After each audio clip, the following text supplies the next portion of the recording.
And that's, I think the school system has also been using youth to develop messages and get the word out. You were just telling me before the show about some great initiative. Right. I think Laura hit it on the head. The word empowerment is what's critical. And it's up to us to help empower youth. Because it's youth that are going to make the difference ultimately at the grassroots level.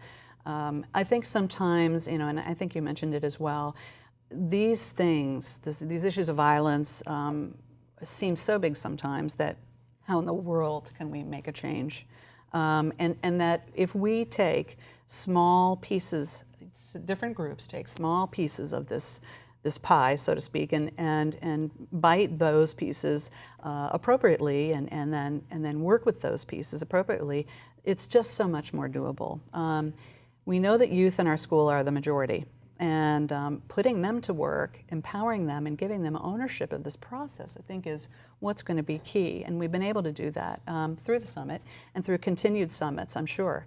One of the projects that we're doing most recently around the issue of bullying is an issue where we worked with the Lovewell Creative Institute to help a group at Nova High School develop an anti-bullying drama. These students looked at the things they face on a daily basis, came together, developed a drama that is musical. It reminds me of a Glee show because it's musical, there's some laughter, but there are tears too, because what they go through is really horrific at times. But they are really doing this. This was developed to create as I told them, I want it to be a call to action. So that when you look out at your audience, and these are primarily youth audiences that have a chance to see this, you are actually looking at them and saying, help us solve this problem. And so that's just one of the many ways we're working with youth today. And what better venue than the schools and the school district to do that. Sometimes challenging because we're so busy with so many things. But if we don't feel safe emotionally and physically, we're not going to get anywhere, I think, fast. And the social messages out there, the things that people are looking at all the time, especially our vulnerable youth, but everybody, when it comes to TV, movies, games, and so on, it's talked about a lot, but it's very violent. Right. And so having a counter message coming from credible sources, it's got to be reinforced. The parents, the schools, the youth telling each other it's not okay. I think that's one of the things that's so cool about the Choose Peace, Stop Violence. The kids are saying this is what I choose, and hopefully creating a critical mass so that it's not okay. It's no longer socially acceptable to bully or be violent. Right. Exactly. The pledge.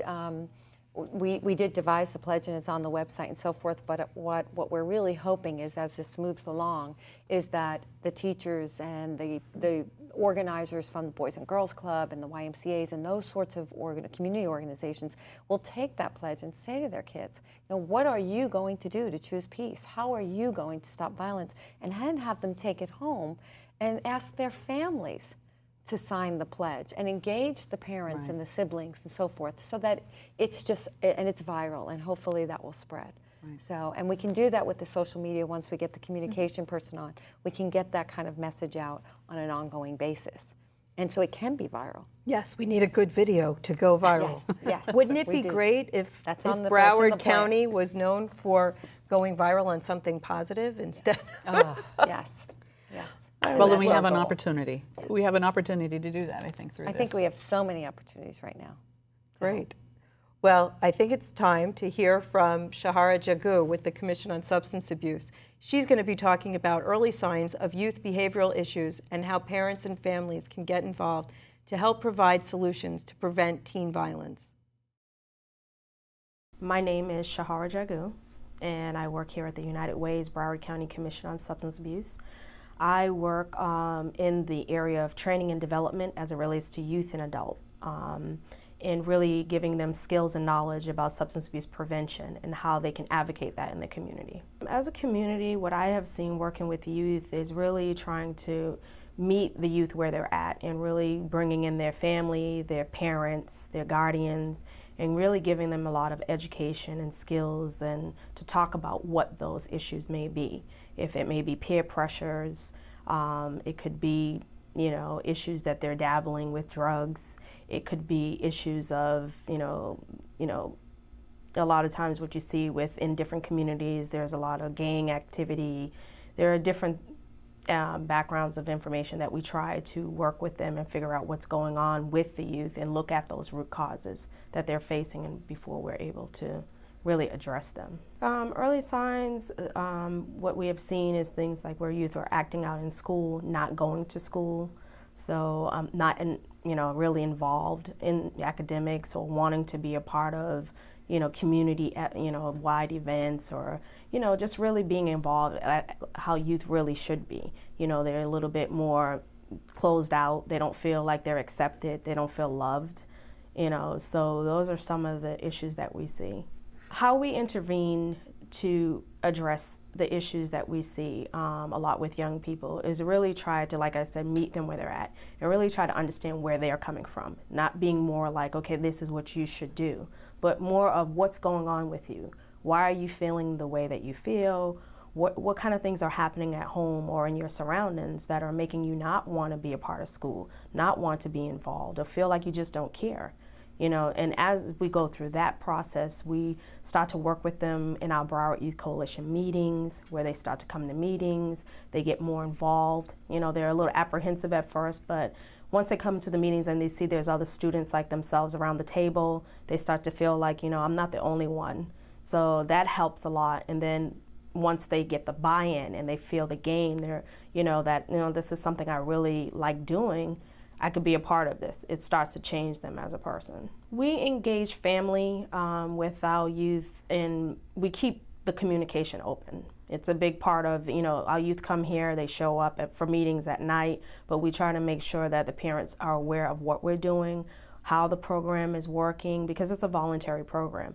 Youth don't have to come, and they really make it a part of their life to be here. So we try to make sure the parents understand that, they're taking the time out after school to be here, and inviting them to like family dinners, what we call family strengthening events, and bringing them to the table to hear what their young people are saying that sometimes they don't feel feel comfortable, talking to their parents about. We give them a setting to do that in. Well, we've had great partnerships that we've created with the school board, with community and other agencies in the community that have other youth-based organizations and programs. We've created partnerships with our local legislatures, allowing them to hear from our youth, what are some of the issues that they're facing. So with all of the partnerships in the community and bringing them together, I think that is a big piece of why we are such a program that's so positive, because we're able to bring people to the table to talk about things that, and issues that are going on with young people and look at solutions. And we're able to do that together at in a common cause. The Anti-Violence Summit, which was happened in Broward County, really, I think, allowed for organizations and communities like Broward Commission on Substance Abuse to really look at the issues and really feel like there is something, we need to do something. We see all of the things happening in the news every day. What are some things that we really can take a hold of as an organization and really try to make change for our young people and give them a platform to do that? Or some of the solutions is that there is a movement that we're working in collaboration with other community providers, Choose Peace, Stop Violence, to really look at what we call these root causes and issues and bring a number of people to the table, key stakeholders who can really make a change and move the needle as it relates to violence. But the key factor in that is youth. If we don't have them at the table, then we're not going to make change. So bringing youth advocates to the table to really look up those issues, I think that's part of some of the solutions that we're going to be working on. And then as we drill them down and look at some key issues, we'll have youth working towards hopefully eradicating it. With the youth and gaining that youth movement, we are looking to build leadership skills. We're looking to have youth be able to speak to the issues. So part of one of the programs that I do is a Youth Leadership Training Institute that happens in the summer every year, where we bring youth in Broward County together and across the state of Florida to really give them skills and knowledge about substance abuse issues, risky behaviors, looking at preventative methods, looking at how we can educate one another on those issues, and how youth are able to take those messages back to their community and really relay the message to their own peers. So that's a key program that we utilize. And not only does it only happen once a year, the great thing about it is it goes on throughout the year, which is into our Broward Youth Coalition program. So they have the opportunity to gain the knowledge and then practice throughout the year and put it to use in their own community and see the fruition from it, which is important. There are issues that young people are they're going to face because they are young, and we all have gone through it as young people. But I think we have to still give them the tools and the knowledge to be able to sustain and be able to make better decisions, because I think that's our role. And I think young people look for adults to do that. Although they may not ask for it, they are definitely looking for that. And that's part of the love that they need, for someone to say, here's an opportunity. Here's how you do it. Let me show you, and give you the opportunity, so that way you're able to take it by the horn, so to speak, and do what you want to do with it, and empower them to be, a youth that feels like, they feel good about themselves. One thing I would like to say is the work that we do with youth in the commission is, we're very proud of the work, but I have to say the youth really make it what it is. And, I think I'm surprised, and other adults are surprised sometimes, at the work that these young people are doing. With all of the obstacles that they face, they're still able to step to the plate and say, this is what I want to do. I want to be a good person. I want to make a change in my community. I want to do better. I want to go to college. I want to change my life. I want to make my mother and father proud, because at the end of the day, that's what they say.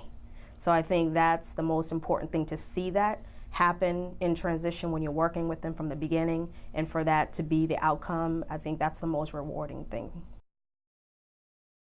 As parents, educators, policymakers, and providers of services to children and families, we are all responsible for raising tomorrow's leaders in a nurturing, safe, and healthy environment. Providing youth with the resources and information that helps prevent violent behavior is an important component of this task. I want to thank Lori Salarulo, Terry Traguba-Williams, and Shahara Jagu for providing valuable information on available resources and the work that's taking place to foster anti-violent behavior among youth. I've been your host, Cindy Arenberg-Seltzer, President and CEO of the Children's Services Council of Broward County. For copies of this program or any other episode of Future First, please call the Children's Services Council at 954-377-1000 or visit www.cscbroward.org. And remember to join us next time on Future First, Focus on Broward's Children.